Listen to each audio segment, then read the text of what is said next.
Voilà, bonjour, rebonjour tout le monde. Donc cette vidéo fait suite aux deux premières qu'il y a eu concernant une hypothétique civilisation supérieure qui nous aurait créé.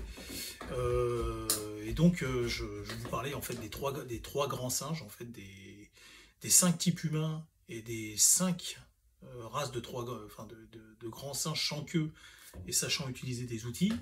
Et sur ces cinq candidats, je n'en retiens que trois en fait. Pour ma théorie, pour ma recherche en fait, dans, dans cette équation que j'ai créée pour justement trouver l'inconnu en fait. Et donc, j'étais en train de vous parler de Laurent Houtan, qui m'a créé un problème pendant très longtemps, à cause d'en fait de ces protubérances qu'il a sur le côté en fait. Et je me disais, s'il n'y a pas d'être humain qui ressemble à ça, en fait, il n'y a pas d'être humain, enfin, les Asiatiques ressemblent aux orang-outans, enfin, comme les Blancs ressemblent aux chimpanzés, et comme les Noirs ressemblent aux gorilles. Mais, ce qui peut paraître très choquant, hein, mais je suis vraiment désolé si ça choque, moi je suis pas plus flatté que vous de l'entendre, enfin de le dire en tout cas, que je peux être assimilé à un chimpanzé. Bon, bah, c'est pas très gratifiant, je trouve. En plus, je trouve que le chimpanzé est le plus dégueulasse des trois grands singes. Bon, enfin, après, c'est le plus crade de tous, je trouve. Mais enfin, c'est pas grave.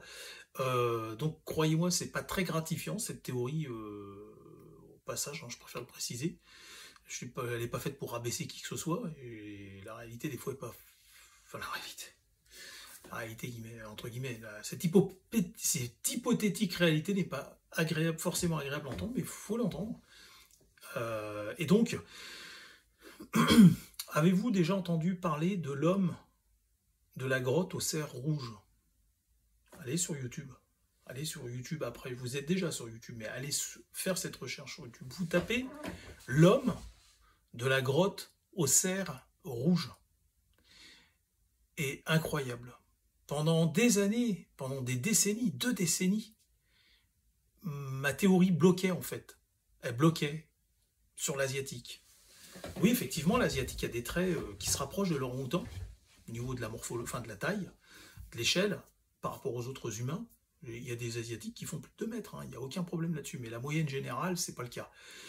Et ils ressemblent quand même aux orang-outans. Et il y a un truc qui est incroyable chez les asiatiques, souvent on pense qu'ils ont les cheveux noirs en fait.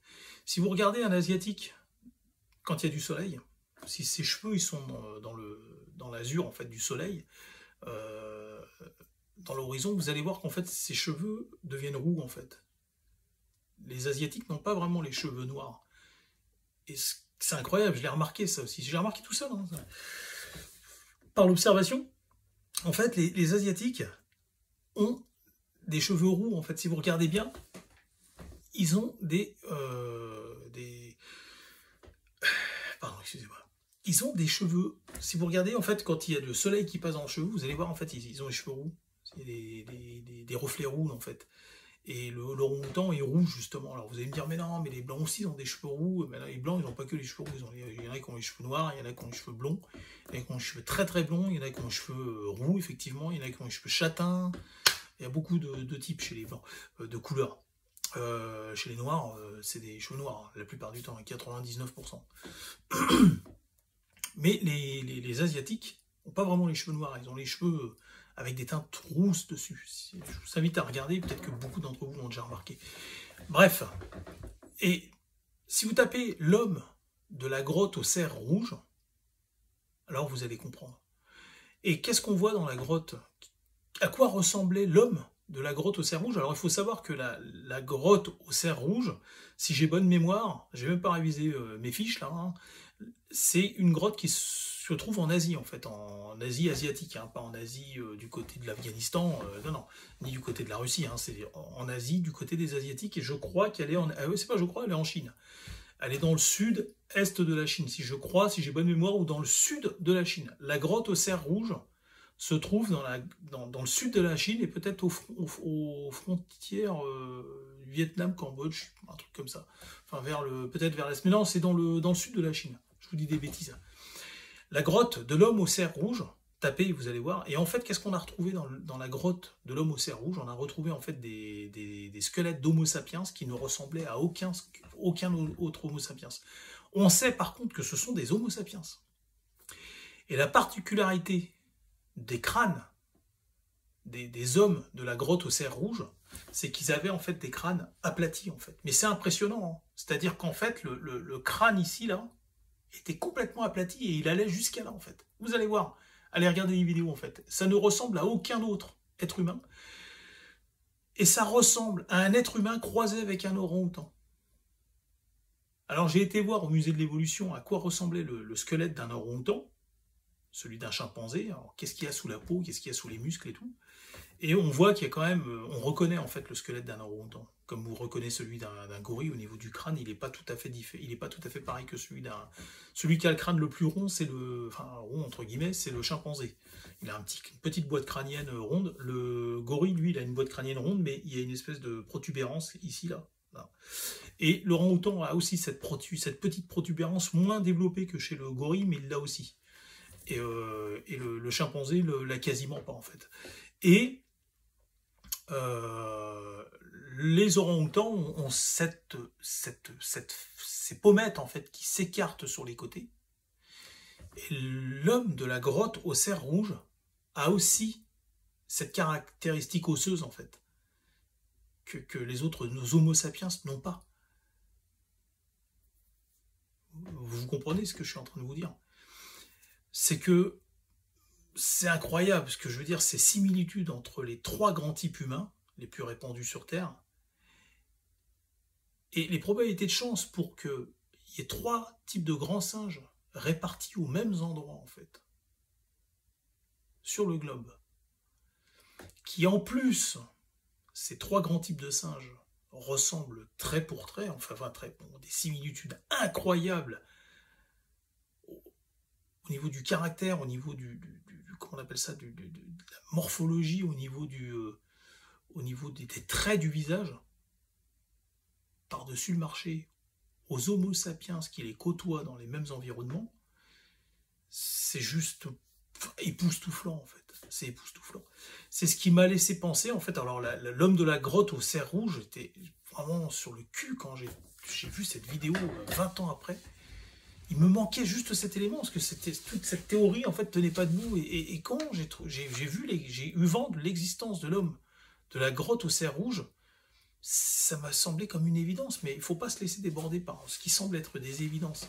Des fois, c'est juste encore une coïncidence, mais c'est quand même époustouflant. C'est vraiment bizarre. Si vous écoutez cette vidéo, mais j'ai pas fini, hein. J'ai pas fini avec toutes mes découvertes. Hein. Vous n'avez pas fini d'en entendre. Hein.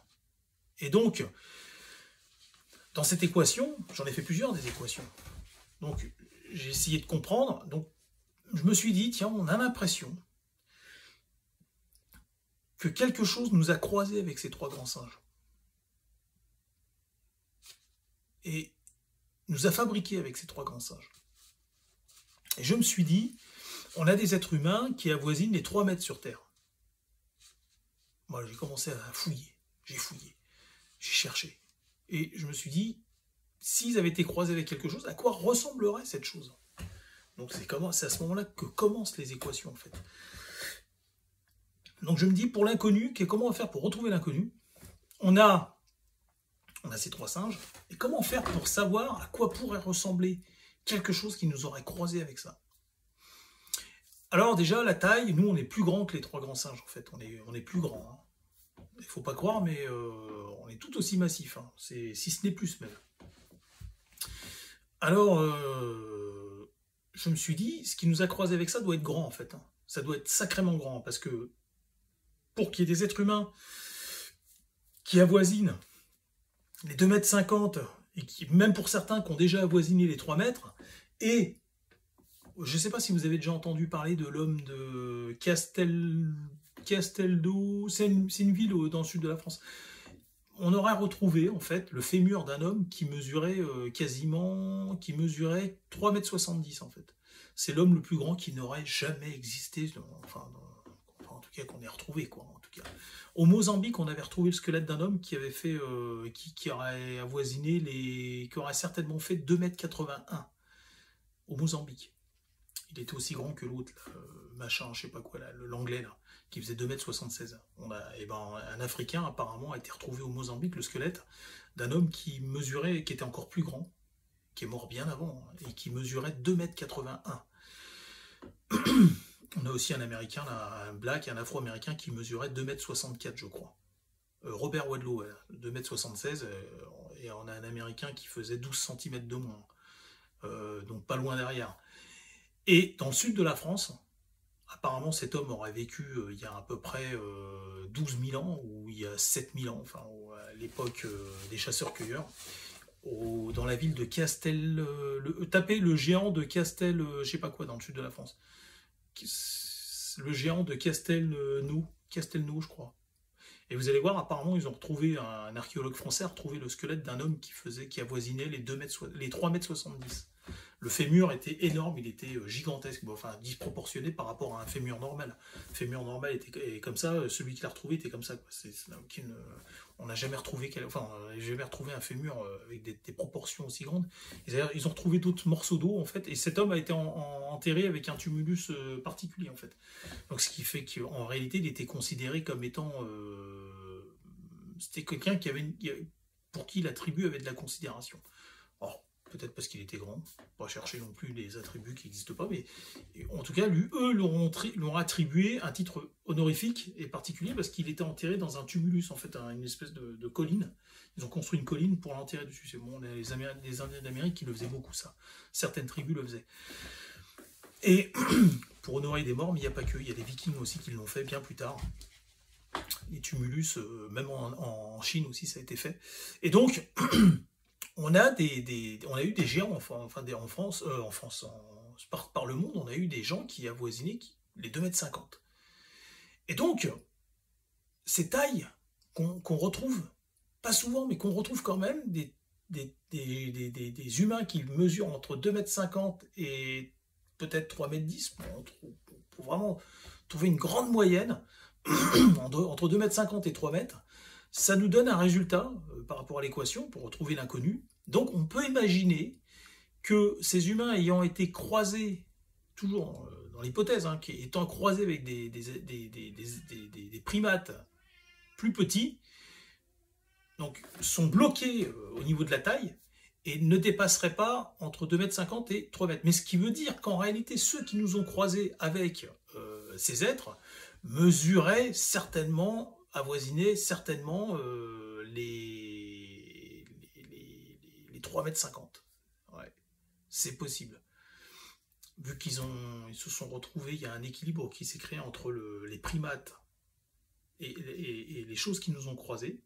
Alors, les primates, les choses qui nous ont croisés, et donc en fait, si on retrouve l'inconnu, en fait, on arrive à ce truc-là, en fait, on trouve quelque chose qui avoisine les 3,50 m qui nous a croisés, en fait, avec les primates. Donc nous, qui nous retrouvons avec une moyenne entre 1,70 m et jusqu'à 2,50 m, voire un peu plus, quoi, pour les plus rares.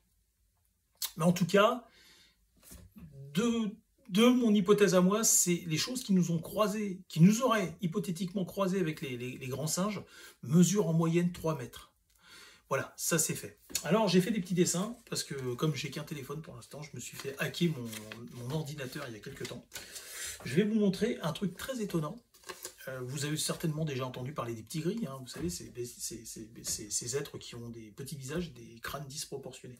Alors, si on fait l'évolution en fait, des hominidés, des premiers hominidés jusqu'à nous aujourd'hui, c'est pareil, on a encore cette équation, et on peut retrouver un peu le visage d'un hypothétique créateur, d'une chose qui nous aurait créé avec les trois grands singes. Alors là, je vous montre, c'est un schéma en fait, qui paraît complètement débile comme ça, mais ne me sous-estimez pas. Là, on a le schéma avec un rond, hein, vous avez vu, c'est un peu de la géométrie, c'est pour ça que je l'explique comme ça. Là, vous avez Lucie, en fait. Donc les premiers hominidés, hein, même un singe, hein, vous avez vu que en fait, la partie buccale représente la majeure partie de la tête, en fait, et la partie où il y a le cerveau n'est pas encore développée. Et donc, voilà. Donc, en fait, ce qu'on va faire après, toujours dans la géométrie, on va descendre les traits, en abrégeant des millions d'années. Hein. Et là, nous, on est là, en fait, on se situe ici. Donc, il y a eu un rééquilibrage. La partie buccale s'amincit, diminue. La partie cérébrale grandit. Donc, les yeux se déplacent. Enfin, le visage change de configuration. Et je me suis dit, tiens, on va essayer de trouver l'inconnu, on va continuer à travailler. Donc sans tenir compte de quoi que ce soit, juste en tenant compte de ça. Et là, en continuant cette évolution, je tombe sur ça. Alors ce qui est très étonnant, pour savoir à quoi ressemblait, mais vous allez comprendre, hein, c'est un truc de fou. Je vais arrêter la vidéo dans 2 secondes et je vais en refaire une autre derrière. Donc vous voyez, en fait, avec l'évolution, on a quelque chose qui ressemble au petit gris, c'est-à-dire un visage de plus en plus étroit, avec la pièce buccale qui est de plus en plus petite, et la partie cérébrale qui est de plus en plus développée, donc les yeux, les arcades qui descendent de plus en plus bas. Voilà. Je vous quitte et je vous retrouve dans la prochaine vidéo. A tout de suite.